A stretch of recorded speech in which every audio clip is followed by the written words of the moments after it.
પાલિકાની મુખ્ય કચેરીએ મહિલાઓનો મોરચો મોટા વરાછા ક્રિષ્ના સોસાયટીના રહીશો મોરચો લઈ પહોંચ્યા. આશરે 8 જેટલી સોસાયટીના રહીશો દ્વારા હલ્લાબોલ મોટા વરાછા વિસ્તારમાં ડોમને દૂર કરવા માંગ કરી.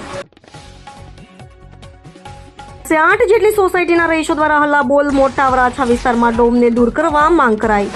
આજે સુરત મહાનગરપાલિકાની મુખ્ય કચેરી ખાતે એક અસામાન્ય દ્રશ્ય જોવા મળ્યું. મોટા વરાછા વિસ્તારની મહિલાઓ મોટી સંખ્યામાં એકત્ર થઈને પાલિકા સામે પોતાનો વિરોધ નોંધાવવા પહોંચી હતી. સુરત મહાનગરપાલિકાની મુખ્ય કચેરીની બહાર મોટી સંખ્યામાં મહિલાઓ એકત્ર થઈ છે. આ મહિલાઓ મોટા વરાછા વિસ્તારની ક્રિષ્ના સોસાયટી અને આસપાસની 8 જેટલી સોસાયટીઓની રહીશો છે. તેઓ આજે અહીં પોતાના વિસ્તારમાં આવેલા એક ડોમને દૂર કરવાની માંગણી સાથે પહોંચી છે.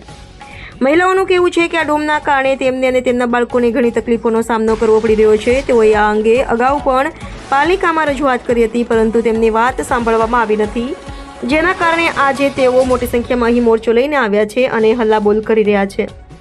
મહિલાઓ સૂત્રોચ્ચાર કરી રહી છે અને પોતાની માંગણીઓ રજૂ કરી છે. તેમનો આક્રોશ એ વાત પર છે કે તેમના ટેક્સના પૈસાથી ચાલતી મહાનગરપાલિકા તેમની સામાન્ય સમસ્યાઓ પણ સાંભળવા તૈયાર નથી. મોટા વરાછામાં જે ડોમ બન્યો છે તેનાથી એમને ખૂબ જ ત્રાસ છે. અમારા બાળકોને રમવામાં તકલીફ પડે છે, અવર જવરમાં મુશ્કેલી થાય છે. અમે વારંવાર રજૂઆત કરી છે પણ કોઈ સાંભળતું નથી.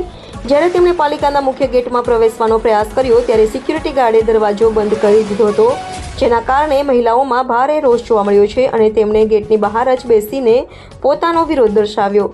આ પાલિકા અમારા ટેક્સના પૈસાથી ચાલે છે અને તેઓ અમારી વાત પણ નથી સાંભળતા. આ શું ન્યાય છે? જો શું કહી રહ્યા હતા ત્યાંના સ્થાનિકો. મારું નામ મોનાલી હિરપરા છે અને હું વોર્ડ 2 કાઉન્સિલર છું મોટા વરાછા.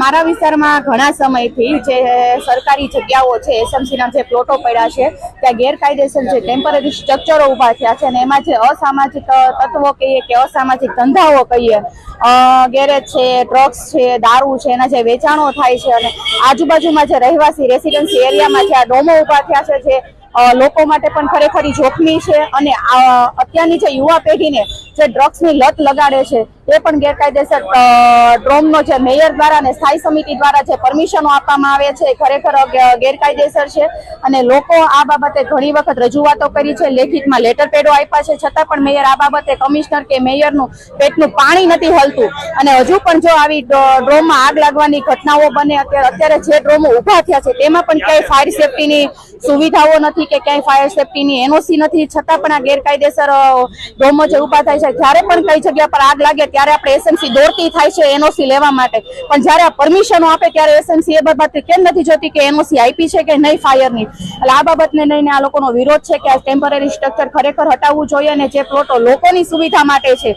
લોકોનો જે પણ રમતગમતના મેદાનો છે, ગાર્ડનો છે, સરકારી શાળાઓ છે, એના માટે જે સુવિધા ઉપલબ્ધ કરવી જોઈએ એની માંગ સાથે આજે સોસાયટીના રહીશો આવ્યા છે મોટા વરાછાથી. મારું નામ મહેશભાઈ મકવાણા, મોટા વરાછાથી અમે આવીએ છીએ.